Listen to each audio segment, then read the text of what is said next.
मध्य प्रदेश में पंचायत चुनाव की तारीखों के ऐलान के बाद अब सियासी उठापटक तेज हो गई है। कोर्ट जाने को लेकर अब कांग्रेस से पूर्व पंचायत मंत्री कमलेश्वर पटेल का बयान सामने आया है।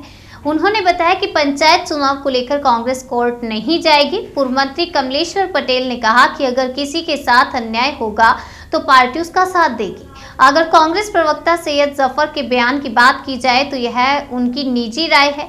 वो चुनाव लड़ना चाहते हैं और उनकी सीट बदली है, इसलिए वो कोर्ट जाने की बात कह रहे होंगे। बता दें कि कांग्रेस मीडिया उपाध्यक्ष सैयद जाफर का बयान सामने आया था, जिसमें उन्होंने राज्य में होने वाले पंचायत चुनावों को संवैधानिक प्रावधान का उल्लंघन बताया था। कुछ बड़े महत्वपूर्ण विषय जो बड़ा चिंता का विषय है, उन विषयों पे आपके सामने कुछ तथ्य रखना चाहेंगे।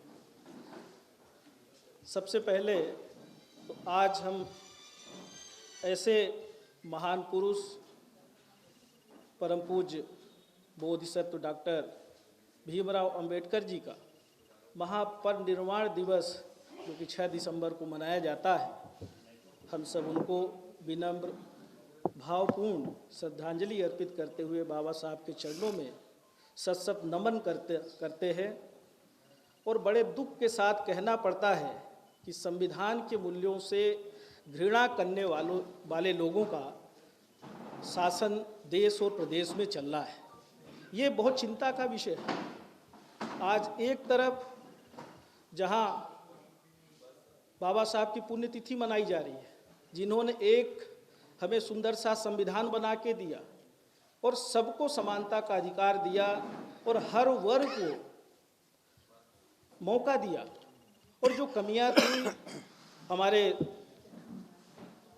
स्वर्गीय राजीव गांधी जी ने 73वां 74वां संशोधन विधेयक लाकर हमारी चाहे वो महिला हो और चाहे SC ST OBC या अन्य वर्ग के जो लोग हैं, उनको पंचायती राज स्थानीय निकाय में भूमिका अदा करने का अवसर दिया। और जिन बातों का हमारे संविधान में उल्लेख है, संविधान और पंचायत राज की भावना को अनदेखा करते हुए जिस तरह से तानाशाही वाला तरीका मध्य प्रदेश सरकार ने अपनाया है, ये बहुत दुर्भाग्यपूर्ण है।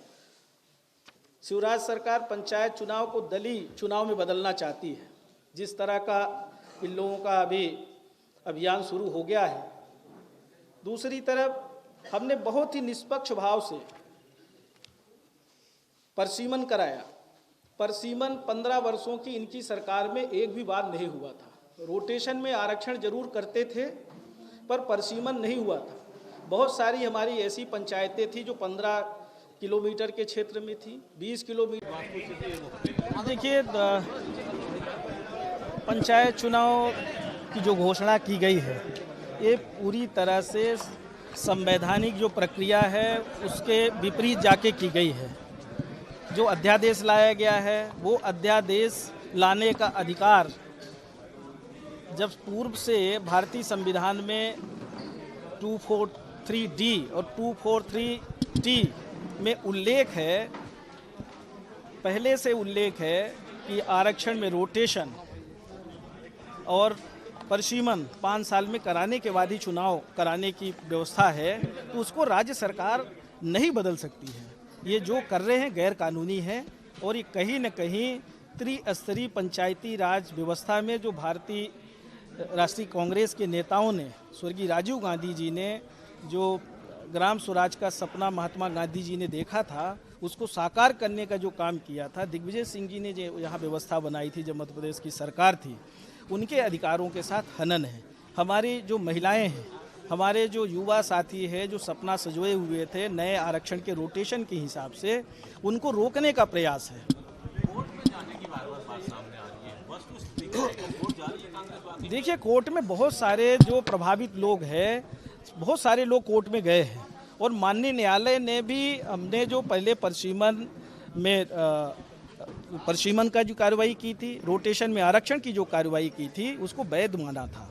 बहुत सारे लोग गए थे और उन्होंने इसको वैध माना था, पर दुर्भाग्य भारतीय जनता पार्टी की सरकार न्यायालय को मानती कहाँ है।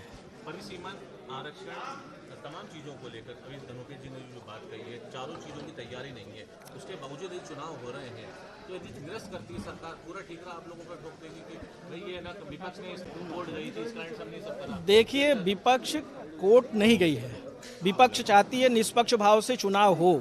हमने जो व्यवस्था बनाई थी पंचायती राज व्यवस्था को मजबूत बनाने के लिए, सभी वर्ग को समानता का अधिकार देने के लिए जो हमने व्यवस्था बनाई थी, जो कानून में प्रावधान है उसके तहत चुनाव हो, उसका हम विरोध कर रहे हैं। हम चाहते चुनाव हो और हमने सशक्तिकरण किया था। इन्होंने 15 साल में कमजोर करने का काम किया है।